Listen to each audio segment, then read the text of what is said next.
우리는 우리 스스로를 크리스천, 그리스도인이라고 부릅니다. 여러분, 그런데요, 이 크리스천, 그리스도인이라는 단어가 최초로 누구로부터 시작되었을까요? 우리 사도행전 11장 26절 말씀을 우리 같이 한번 읽어보겠습니다.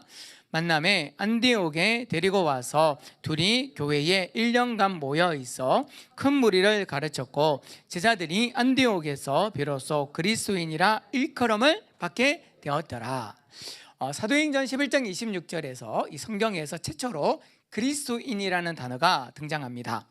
그런데 이 말은 누가 썼는가 하면, 안디옥에 있는 예수님을 믿지 않는 사람들이 안디옥에 다니고 안디옥 교회를 다니고 있는 성도님들을 바라보면서 저 사람들은 그리스도인이네 라고 이야기를 했다라는 거예요. 여러분, 이 안디옥 교회는 수리아 안디옥 지역에 사도 바울로부터 시작된 제자들, 그리고 그로부터 전도된 사람들이 모여 있는 그런 교회였습니다. 그런데요, 그 안디옥에 사는 세상 사람들이 그 교회 다니는 사람들을 가만히 보니까 좀 이상한 거예요. 그들은 우리와 살아가는 삶의 방식이 다르고, 생각하는 게 다르고, 삶의 목적이 다르고, 방향이 달라요. 그래서 야, 저네들은 왜 저렇게 살아가지? 라고 가만히 살펴보았더니, 저 교회에 모이는 사람들이 예수 그리스도를 믿는 사람들인데, 가만히 보니까 예수 그리스도를 닮아 있는 거예요. 그래서 예수님을 믿지 않는 사람들이 예수님을 믿는 사람들을 향해 뭐라고 이야기했는가 하면, 쟤네들은 예수님을 닮은 그리스도인이야 라고 이야기를 했다는 것입니다. 즉, 이 안디옥 교회 사람들은 그들이 살았던 믿지 않는 사람들에게 예수 그리스도를 향기를 드러내는 그런 삶을 살았다는 사실이죠. 우리는 너는 꽃이야 라는 제목을 가지고 말씀을 나누고 있는데요, 정말 저는 여기 있는 우리 한 분 한 분들이 예수 그리스도의 향기 넘치는, 그래서 내가 지나는 가는 곳곳마다 저 사람은 예수님을 믿는 사람이라서 저렇게 살아가는구나 라는 소리를 듣는 예수 그리스도의 향기 되기를 소망합니다. 오늘은 가리는 향기라는 제목으로 말씀을 나누는데요, 우리가 일평생 살아가면서 우리 자신을 가리며 예수 그리스도의 영광을 드러내는 그런 인생 되기를 소망드려요. 오늘 우리가 읽었던 이 본문 말씀은 노아의 홍수 심판 이후에 사람들이 다시 이 세상에서 번성해지기 시작했습니다. 먹고 살만해지기 시작했어요. 그 사람들이요, 먹고 살만하니까 그 마음 가운데 점점 생겨난 것이 있는데, 그것이 무엇인가 하면 교만한 마음이 점점 생겨났습니다. 그래서 그들의 교만함으로 바벨탑을 쌓아 올렸는데, 어떤 목적으로 바벨탑을 쌓았는가 하면, 우리가 이 탑을 쌓아서 하늘 끝까지 한번 닿아보자, 그런 마음으로 바벨탑을 쌓았다는 것입니다. 오늘 본문을 보면요, 사람들이 바벨탑을 쌓을 수 있었던 이유를 이렇게 설명하고 있어요. 오늘 본문 우리 3절 말씀을 우리 같이 한번 읽어보겠습니다. 서로 말하되, 자, 벽돌을 만들어 견고히 굽자 하고, 이에 벽돌로 돌을 대신하며 역청으로 진흙을 대신하고. 자, 3절 말씀을 보니까 사람들이 이제 문명이 발달하면서 점점 건축하는 기술이 발달했단 말이죠. 그러니까 어떤 일이 생겼는가 하면, 그전에는 이제 돌을 쌓아서 건물을 만들었고, 돌 사이에 이렇게 진흙을 이겨 가지고 그렇게 건물을 쌓아 올렸습니다. 그런데요, 이제는요, 사람들이 이 흙을 딱 구우니까 단단한 벽돌이 되는 걸 발견을 했어요. 그리고 이 역청은 뭐냐면요, 우리 길거리에 보면 아스팔트 있잖아요. 그러니까 그 아스팔트 같은 재료를 딱 이렇게 발견을 한 거예요. 그래서 벽돌을 구워서 역청을 딱 이렇게 쌓아가지고 건물을 올리니까요, 예전에는 이만큼밖에 못 쌓았다면 더 높이 쌓아 올릴 수 있는 그런 건축물을 만들어 낸 거예요. 우리 같으면 벽돌 만들고 그 역청을 바르는 게 뭐 그렇게 대단한 기술인가 생각할 수 있겠지만, 이 당시에 있는 사람들에게는 엄청난 과학의 혁명입니다. 건축의 혁명이에요. 그러니까 그 사람들이요, 그것을 발견하고 나서 건물을 이렇게 짓다 보니까 어떤 생각이 들었는가 하면, 야, 우리가 이렇게 건물을 지으면 진짜 하늘 끝에 우리가 닿을 수 있겠구나, 그런 마음이 생겼어요. 그래서 그들이 하늘 끝까지 닿아보고자 바벨탑을 쌓았다는 사실입니다. 그러니까 지금 이 바벨탑 사건은요, 이 사람들이 문명이 발달해서 이 건물을 높이 쌓아 올린 게 문제가 아니라 그들이 어떤 마음으로 이 건물을 올렸다는 거예요? 야, 우리가 저 하늘까지 닿을 수 있겠다, 우리가 저 하늘의 사람이 될 수 있겠다라는 마음으로 쌓아 올린 것이 바로 문제가 되었다고 성경은 이야기를 하고 있어요. 오늘 본문에서 왜 그들이 하늘 끝까지 탑을 쌓고자 했는가? 오늘 본문 4절에서 이렇게 밝히고 있어요. 우리 4절 말씀을 같이 한번 읽어보겠습니다.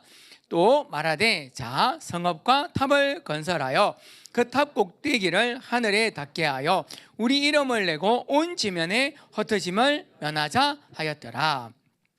여러분, 오늘 성경에 보니까요, 그들이 탑을 쌓은 이유는 자기의 이름을 내기 위해서, 드러내기 위해서 우리가 탑을 쌓자라고 이야기를 했습니다.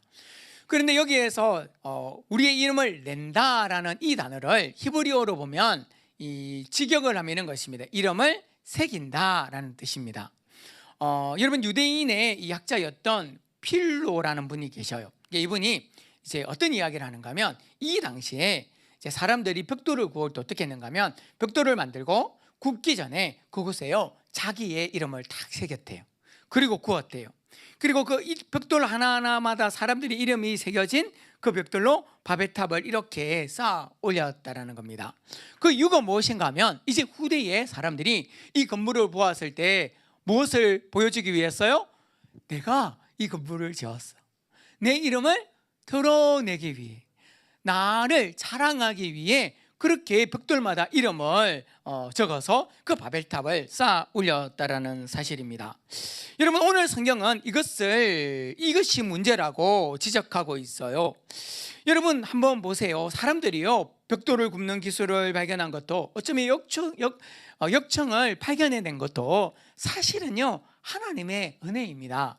하나님의 뜻이잖아요. 그런데 사람들은 그 모든 것을 잊어버리고 그들의 삶이 풍성해지니까 마음 가운데 교만함이 싹트기 시작했어요. 사람들이 다 교만해지니까 어떤 생각이 드는가 하면, 내가 잘났잖아요, 내 잘났음을, 내가 잘하는 것을 자꾸 드러내고 싶어 했단 말이에요. 그런데 문제는 뭐냐면, 내가 자꾸 드러내다 보니까 하나님이 드러내야 될 자리, 하나님이 영광을 받아야 될 자리에 자꾸 사람이 서기 시작한 거예요. 사람의 이름이 그곳에 자꾸 세워지기 시작한 거예요. 오늘 성경은 우리에게 그것을 이야기를 하고 있습니다. 사람이 교만해지니까요 자기 이름을 드러내고 싶어 해요. 자기 이름을 드러내고 싶어 하니까요 사람이 자꾸 자기가 가서는 안 되는 하나님의 자리까지 올라섰다라는 거예요. 그러니까요 하나님이 설 자리가 없어요. 하나님이 우리 가운데 있을 곳이 없어요. 그래서 하나님이 그들의 교만함을 지적하시며 그들을 깨우치고 그들을 기다려 주셨지만, 그들은 하나님의 음성을 듣지 않습니다. 그들의 교만함이 멈춰지지 않아요. 그래서 하나님이 무엇을 하셨는가? 바로 그 인간들의 언어를 혼잡하게 하셨다, 성경은 기록하고 있어요. 오늘 본문 우리 7절에서 9절까지 말씀을 같이 한번 읽어보겠습니다. 자, 우리가 내려가서 거기서 그들의 언어를 혼잡하게 하여 그들이 서로 알아듣지 못하게 하자 하시고, 여호와께서 거기서 그들을 온 지면에 흩어셨으므로 그들이 그 도시를 건설하기를 거쳤더라. 그러므로 그 이름을 바벨이라 하니, 이는 여호와께서 거기서 온 땅의 언어를 혼잡하게 하셨음이니라. 여호와께서 거기서 그들을 온 지면에 흩어셨더라. 사람들이 다 교만해졌을 때요 하나님이 그들의 언어를 혼잡하게 하셨대요. 그러니까 사람들이 서로 말을 해도 말이 통하지 않아요. 그래서 그들이 그 바벨탑 쌓기를 멈췄고 그 바벨탑에서 흩어졌다라고 성경은 이야기하고 있습니다. 그런데 이 사건을 좀 더 엄밀하게 살펴보면요, 하나님이 그들의 언어를 혼잡하게 한 것이 아니라 그들이요 스스로 하나님의 자리에 올라갔단 말이에요. 하나님이 계셔야 될 자리에 사람들이 자꾸 가는 거예요. 그러니까 하나님이 어떻게 한 겁니까? 하나님이 있을 자리가 없잖아요. 그래서 그 성령을 거두신 거예요. 하나님이 그 사람들에게 떠나가신 거예요. 그러니까 한 사람 한 사람이 다 잘났으니까 자기가 다 하나님이 된 거죠. 그러니까 사람들이 다 하나님이 되다 보니까 자기 생각이 다 맞아요. 그러다 보니까 그들이 그곳에서 뭐 한 거예요? 말을 해도 서로 언어가 통하지 않았던 거예요. 그래서 어떻게 된 겁니까? 그 탑쌓기를 멈추게 되고 산산조각나는 흩어지는 인생이 되었다는 사실입니다. 여러분, 우리 주변을 한번 살펴보십시오. 교만한 사람들이 있어요. 내가 잘났다고 생각하는 사람들이 있습니다. 여러분, 그 사람들이 이렇게 모인 곳을 가보면요, 뭐합니까? 그들은요, 말이 안 통해요. 왜요? 다 어떤 생각을 갖고 있는가 하면 내 생각이 맞아, 내 판단이 맞아. 그리고 있으니까 저 사람도 잘났고 나도 잘났지만 다 내가 옳으니까 내가 옳은 것만 주장하는 거예요. 그러니까 말이 통하지 않는단 말이에요. 한번 생각해 보세요. 우리 대한민국에서 제일 똑똑한 사람, 제일 잘난 사람들이 모인 곳이 어디라고 생각하세요? 어디라고 생각하세요? 아마 여러분 머릿속에 국회를 떠올린단 말이에요. 여러분, 국회에 가 있는 그 의원들을 보세요. 그 한 사람 한 사람 보면 정말 잘났습니다. 그들의 학력이나 그들의 경험이나 그들의 지식이나 보면요, 얼마나 다 똑똑한 분들인지 몰라요. 그런데 이상하게요, 여러분, 대한민국 국회는 대한민국을 위해서 일하는 것이죠. 다들 대한민국을 향한 마음을 가지고 그곳에 모여 있습니다.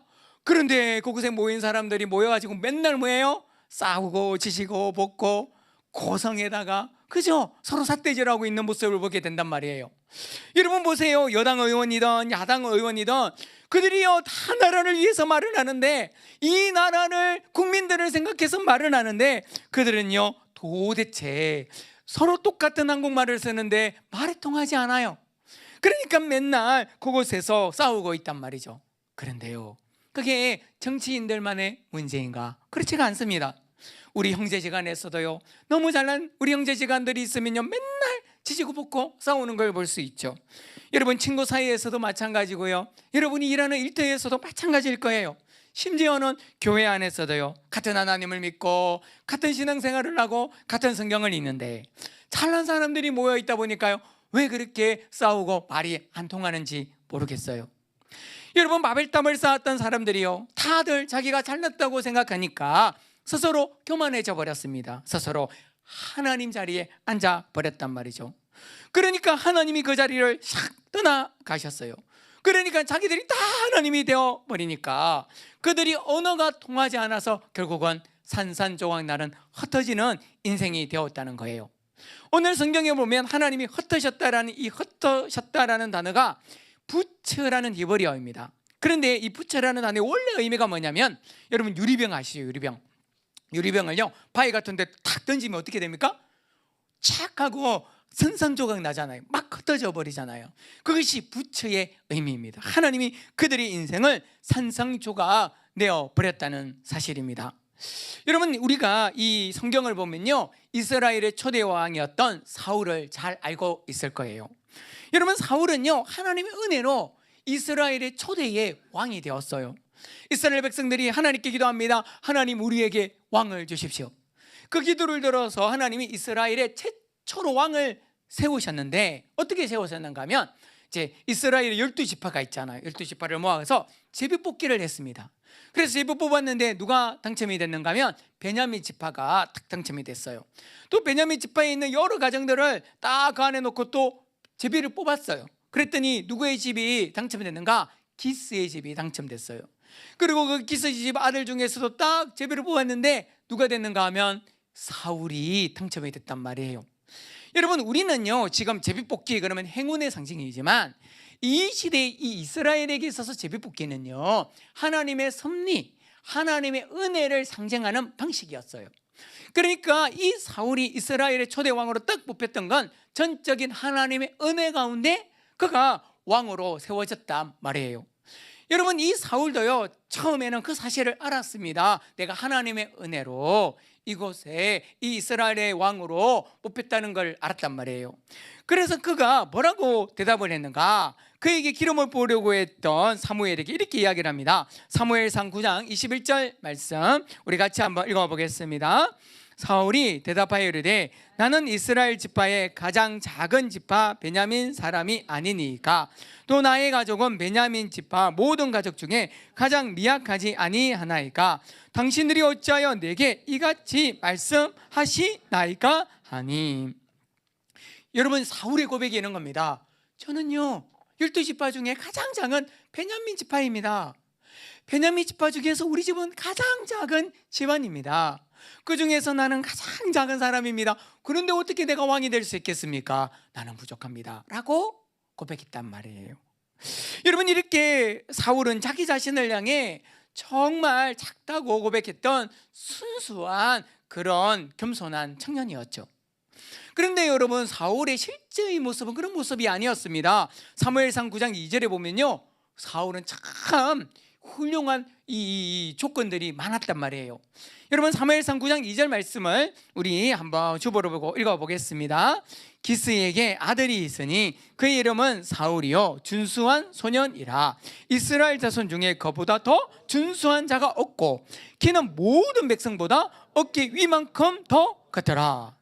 여러분, 여기서 준수하다라는 것은 정말 잘생겼다는 거예요. 뭐 오늘날로 같으면요, 미스터 이스라엘 지딩의 신. 왜요? 모든 준수한 사람보다 가장 잘생겼대요. 여러분, 그리고 또 키는 어때요? 모든 이스라엘 백성보다 머리가 하나 더 있대요. 그러니까요, 여러분, 이 당시만 해도요, 남자는요 기골이 장대한 힘을 가진 게 너무나 큰 남자의 능력이었어요. 이 힘이 굉장히 중요했던 시대였기 때문이죠. 그러니까 누가 보아도요, 야, 저 사울은 진짜 우리 이스라엘의 왕이 될 만한 사람이야, 이렇게 생각을 할 정도로 외적인 조건을 갖고 있었습니다. 그런데요, 그런 사울은 자기가 가진 이 자랑할 만한 것을 보지 않고 자신의 연약함, 자기의 부족함을 보았던 겸손하고 순수한 청년이었단 말이죠. 그런데요, 그가 딱 확인하고 나니까 어떤 일이 일어났는가? 여러분, 나라가요 점점 잘 살게 됐어요. 군대가 창대하게 됐어요. 국고가 넘쳐나게 됐고요, 권력이 하늘을 찌르 올라갔단 말이에요. 그러니까 백성들이요, 사람들이 그 사울 왕을 다 칭찬합니다. 야, 당신 때문에 우리가 이렇게 잘 살게 되었습니다. 당신 때문에 우리나라가 이렇게 안전하게 되었습니다. 그런 칭찬을 계속 듣는 거예요.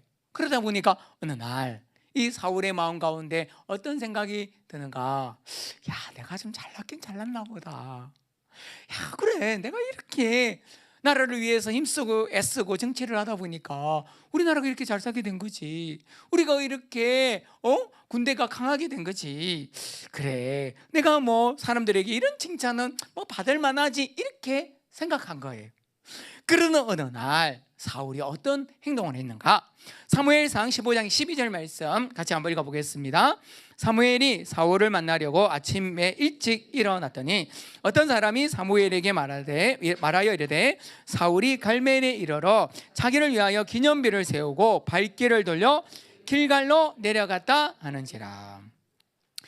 여러분, 이 사울이 뭘 했대요? 자기 자신을 위하여, 자기 이름을 내세우려고, 드러내려고 기념비를 세웠다라고 이야기를 하고 있어요. 나라가 잘 살게 되고 국고가 풍성해지고 국력이 장하고 사람들이 자기를 막 박수 쳐주니까, 그래, 내 이름을 좀 드러내야지, 그런 마음으로 그 이름과 업적을 기리기 위해 기념비를 세웠다는 거예요. 근데 이 모습을 보았던 사무엘이 너무 마음이 아팠어요. 하나님의 마음을 가졌던 선지자 사무엘이 그 사울에게 찾아가 이렇게 직언합니다. 사무엘상 15장 17절 말씀을 같이 한번 읽어보겠습니다. 사무엘이 이르되 왕이 스스로 작게 여길 그때에 이스라엘 지파의 머리가 되지 아니하셨나이까? 여호와께서 왕에게 기름을 부어 이스라엘 왕을 삼으시고. 왕이시여, 당신이 그렇게 겸손하고 당신이 그렇게 자기의 자금을 알았기에 하나님이 당신을 왕으로 세운 겁니다. 당신이 그렇게 작은 자라는 사실을 알았기 때문에 하나님이 그 모습을 보고 당신을 부하게 한 거예요. 당신을 잘되게 한 거예요. 그런데 왜 당신을 위해 기념비를 세웁니까? 여러분, 이 사무엘이요, 사울에게 다가가 끊임없이 무엇을 이야기합니까? 하나님은 당신이 하나님께 드리는 제사보다, 그 어떤 예배보다, 그 어떤 제물보다 하나님의 말씀을 순종하기를 원하십니다. 하나님이 당신에게 정말 원하는 건 하나님의 말씀을 청종하는 걸 원하십니다. 여러분, 그런데 사울이 그 말을 들어요? 안 들어요. 하나님이 사울을 끝끝내 기다려 주었지만, 여러분, 사울은요 그 교만함을 멈추지 않았어요. 그 결과 어떻게 되었습니까? 이 사울이요, 이 블레셋과 전쟁에서 그가 그토록 믿었던 그 강한 군대들, 그리고 자신이 그렇게 사랑했던 세 아들들과 동시에 그 전쟁에서 다 멸망해버립니다. 그 아들들이 그 전쟁에서 다 죽고요. 자기 자신은 이 적군이 병사가 쏟던 화살에 맞아 중상을 입어서 자기가 칼을 빼대어서 자기 칼에요 그 배를 대고 엎드려져서 자살해서 죽는 정말 비참한 산산이 흩어 사라져버리는 그런 안타까운 인생을 살게 되었다는 거예요. 여러분, 이것이 바벨탑을 쌓았던 사람들 사울만의 문제이겠습니까? 그렇지 않아요. 오늘을 살아가고 있는 우리들의 이야기라는 거예요. 여러분, 오늘날에도 얼마나 많은 사람들이 칭찬받기 위해 자기의 이름을 드러내려고 애쓰는지 몰라요. 자신의 이름을 새기는 것을 너무 좋아하는 것을 보게 된단 말이에요. 여러분, 한번 기억해 보십시오. 우리가요 예전에 높은 산에 올라가고 정말 절경이 있는 곳 곳곳마다 뭐가 있었어요? 바위에다가요 자기 이름을 새기고요, 어떤 분은 락카까지 가져와 가지고요 막 그런 새기는 것들을 우리는 참 많이 보지 않았습니까? 뭐 유명한 명소뿐만 아니라 유명한 식당 맛집에도 가도 보면요 자기 이름을 다 적어놨어요. 심지어는요 이제는요 이름을 적으라고 벽면을 그냥 내어놓은 식당도 많고, 어떤 곳은요 자기의 이름을 내걸 수 있는 관광상품을 만들어 가지고 팔기도 해요. 여러분, 이런 모습을 볼 때 참 오늘날을 살아가는 사람들이 자기의 이름을 드러내고 싶은 그런 본성이 다 있다는 것을 보게 된단 말이에요. 여러분, 그런데 우리 기독교 역사는 어떤 역사인 줄 아세요? 우리 기독교 역사는요 하나님의 이름이 드러나느냐 사람의 이름이 드러나느냐의 싸움의 역사가 우리 기독교의 역사입니다. 여러분, 유럽을 보십시오. 유럽에 한때 얼마나 많은 교회가 부흥을 했습니까? 얼마나 많은 기독교 국가들이 많았냔 말이에요. 그런데요 여러분, 그 엄청난 기독교 국가들을요 여러분 지금 다 한번 여행을 해보세요. 유럽에 있는 얼마나 많은 성당들이 텅텅 비어 있는지 모릅니다. 다 관광지로 전락했어요. 요금을 받고 그 성당에 들어가는 곳이 태반이란 말이죠. 그 이유가 무엇인가? 여러분, 유럽에 있는 여러분들이 성당 여러분 관광 어떤 성당이든 들어가 보면 그 이유를 여러분 발견할 수 있을 거예요. 바티칸의 상징인 베드로 성당 아시죠? 여러분, 그곳에 들어가면요 가장 중요한 자리에 베드로의 간이 탁 놓여 있어요. 그리고 그 옆에 가톨릭 그동안 지내왔던 그 교황들 있죠? 교황들의 이 간들이 절비해서 가장 중요한 자리에 놓여 있습니다. 그곳에는요 예수님이 설 자리가 없어요. 하나님이 계실 자리가 없습니다. 여러분, 교황은요 하나님의 도구에 불과하죠. 그런데 온갖 교황의 이름만 높여져 있는 그 모습을 본단 말이에요. 그러니까 하나님의 영광이 떠나버린 것이죠. 여러분, 프랑스의 몽마르트 응덕에 세워진 성당을 알고 있을 거예요. 달력이나 아주 유명한 사진으로도 아마 많이 보셨을 것이고, 실제로 그곳은 너무나 많은 사람들이 찾는 세계적인 관광 명소예요. 그런데 여러분, 이 성당은요 하나님께 예배를 드리려고 지어진 것이 아니에요. 여러분, 이 프랑스가 브로이센과의 전쟁을 할 때 참패를 합니다. 그래서 그 나라 국민의 사기를 높이기 위해서 그 성당을 짓고 그 앞에 뭘 세웠는가 하면요 잔다르크의 큰 우상을 세워놨어요. 그러니까 그곳에 가면요 예수님이 보이는 게 아니에요. 그 잔다르크가 보인단 말이에요. 여러분, 앵발리드라는 유명한 성당이 있습니다. 정말 그 성당은요 여러분 사진으로만 봐도 그 규모가 엄청나고요 정말 멋진 곳이란 말이에요. 근데 그곳에 들어가면요 예수 그리스도의 십자가가 보이지 않습니다. 그곳에는 그 시대의 영웅 나폴레옹이라는 사람의 그 영웅의 묘지가 그 밑에 딱 안착되어 있습니다. 그것을 보려고 그곳에 간단 말이에요. 그러니까요 여러분, 어느 성당을 가봐도 정말 하나님의 이름이 드러나지 않고 사람들만 보인단 말이에요. 그러니까 어떤 일이 일어납니까? 그곳에 정말 산산이 흩어져 사람들이 텅 빈 예배당이 되어버린 것이죠. 여러분, 이것은 유럽의 성당만의 문제가 아닙니다. 여러분, 개신교도 마찬가지예요. 여러분, 500년 전에 이 사실을 안 종교개혁자들이요 완전히 그 교회를 반대해서 개신교 프로테스탄트가 만들어진 것 아니겠습니까? 그런데요 그 종교개혁 1세대들은요 자기의 이름을 가리려고 철저하게 자기를 숨기고 가렸습니다. 그래서 심지어 존 칼뱅은요 죽으면서도 자기의 묘지를 아무에게도 알리지 않았어요. 그런데 후대의 사람들이 그 묘지를 찾아내서 지금은 성역화 시켰습니다. 종교개혁의 원고장인 제네바 예배당에 가면요, 전부 깔뱅이 이름이 새겨져 있고요, 깔뱅이의 우상과 그 동상과 그 종교개혁자들의 동상들이 세워져 있어요. 어느 곳곳에 가도 종교개혁자들만 보이지 예수님이 보이지 않습니다. 여러분, 그 결과 유럽의 개신교들도 얼마나 빨리 성도님들이 없어지고 있는지 몰라요. 여러분, 그렇다면 우리 한국교회는 처지가 다를까요? 그렇지 않습니다. 여러분, 언젠가 한국을 대표하는 기독교 신문에요, 이런 광고가 실렸어요. 얼마 이상을 헌금해 주시면 교육관을 그분의 이름으로 붙여드리겠습니다. 얼마 이상을 헌금해 주시면 소예배실을 헌금하는 분의 이름으로 지어드리겠습니다. 만약 필요한 금액 전액을 헌금해 주시면 교회 이름을 그분의 이름으로 만들어 드리겠습니다. 여러분, 제가 나온 신학교나 여러분 우리 대한민국에 있는 이 신학교들을 한번 직접 방문해 보세요. 그 신학교에 세워진 건물 곳곳마다요, 그 건물을 위해 가장 많이 헌금하신 분들의 호나 그분들의 성함이 건축물에 곳곳에 새겨져 있습니다. 어떤 방은요, 교수님 방 앞에요, 그 건물을 짓기 위해 세웠던 헌금하신 분들의 이름이 편말로 그 방 입구마다 붙여져 있단 말이에요.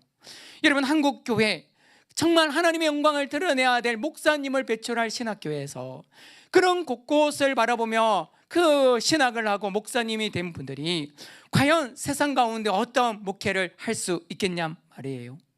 여러분, 한국 교회들이 건물을 지을 때마다 사람의 이름을 높여 드러낸다면 더 많은 헌금을 모을 수 있을는지는 모르겠어요. 계속 사람을 칭찬하면 더 큰 선교의 사역, 더 큰 하나님의 사역을 감당할 수 있을는지는 모르겠습니다. 그러나 예배당이 점점 커지고 그 십자가 청탑이 높아질 수는 있겠지만 그런 교회 안에 교인들이 사라질 날이 반드시 찾아오게 될 것입니다. 사람들이 예배당에 들어와서 하나님을 만나지 못하고 사람만 보고 간다면 결국은 바벨탑과 같이 텅텅 비어지는 자리가 될 수밖에 없는 것입니다. 여러분, 그래서 우리 한 사람 한 사람은요, 하나님의 영광을 드러내기 위해 우리 자신의 이름을 자꾸 지워가는 훈련을 할 수 있어야 합니다. 우리가 우리의 이름을 지워갈 때 우리 스스로는 그 이름을 지우겠지만 하나님은요, 그런 우리를 높여주신다 약속해 주셨습니다. 예수님께서 마태복음 6장 1절에서 이렇게 말씀하고 있어요. 우리 마태복음 6장 1절 말씀을 같이 한번 읽겠습니다. 사람에게 보이려고 그들 앞에서 너희 의를 행하지 않도록 주의하라. 그리하지 아니하면 하늘에 계신 너희 아버지께 상을 받지 못하느니라. 여러분, 우리가 구제할 때도, 우리가 기도할 때요, 또 우리가 금식할 때도요, 사람들에게 보이려고 하지 말아요. 그러면 너희들이 했던 모든 희생, 헌신, 그 수고, 그 기도가요, 하나도 하나님 앞에 상 받을 게 없대요. 여러분, 그래서 예수님은 우리에게 무엇을 이야기하고 있는가? 마태복음 6장 4절에서 이렇게 말씀합니다. 같이 한번 읽어보겠습니다. 내 구제함을 은밀하게 하라. 은밀한 중에 보시는 너희 아버지께서 갚으시리라. 저는 이루어지는 교회 담임 목사로서 우리 성도님을 사랑하고 아껴줄 수 있는 방법이 무엇인가? 바로요, 하나님의 영광을 드러내는 여러분의 인생이 되기 위해 여러분의 이름을 가려주는 것입니다. 여러분, 우리 교회는 이제 곧 3년이 되어져요. 정말 이제 3년밖에 되지 않는 작은 교회이고 개척 교회입니다. 또한 사실 우리 교회는요, 빚밖에 없는 교회예요. 그런데 하나님께서 지금까지 얼마나 많은 좋은 성도님들을 이 자리에 불러주셨는지 몰라요. 얼마나 감사하고 소중한지 모릅니다. 여러분, 지금까지 이 자리에 오기까지요, 우리 이루어지는 교회를 위하여 헌신적으로 자기 시간을 내어주신 많은 성도님들이 계십니다. 지금까지 많은 돈을 헌금해 주신 그런 성도님들이 계십니다. 가부의 두랩돈같이 그 성도님의 형편에 맞지 않는 그런 헌금을 하신 분들도 계셔요. 여러분, 지금도 여러분들이 그 믿음으로 드려지는 그 헌금이 없다면 우리 교회는 당장 어려움에 처해지겠죠. 그럼에도 불구하고 그분들의 이름을 이 예배의 자리에서 제가 공식적으로 이 예배의 자리에서 공식 회의석상에서 밝힌 적이 없습니다. 하나님을 향한 여러분의 감사의 그 기도 제목까지도요, 제가 여러분의 이름을 불러주며 기도해 주지 않았어요. 여러분, 교회 주보에 11조 감사헌금, 추정헌금조차 여러분의 이름을 기재해 본 적이 없습니다. 심지어 여러분들이 자녀의 돌을 맞이하여 또 여러분의 여러 대소사의 일로 떡을 내실 때에도 저는요, 이 예배 시간에 여러분의 이름을 밝혀 본 적이 없어요. 여러분, 교회 생존을 위해, 교회 사명을 위해 교회 운영을 하는 한 사람의 목회자로서 왜 그렇게 헌신하시는 여러분 한 분 한 분들이 소중하지 않고 감사하지 않겠습니까? 그럼에도 불구하고 여러분들의 그 박수 받는 자리에 여러분의 이름을 세워주지 않는 이유는 여러분 한 분 한 분들이 하나님 앞에서 선산이 부서지는 삶으로 인도하는 결과를 만들어내고 싶지 않았기 때문입니다. 제 이런 마음을 이해하시고 정말 지금까지 이름 없이 빚 없이 헌신하시는 우리 성도님들이 얼마나 감사한지 몰라요. 그런데 제가 여러분의 이름을 가릴 수 있는 유일한 이유가 무엇인 줄 아세요? 그 이유가 무엇이겠습니까? 하나님이 여러분이 그 은밀하게 행한 모든 행동을 다 갚아주신다는 것을 확신하기 때문이에요.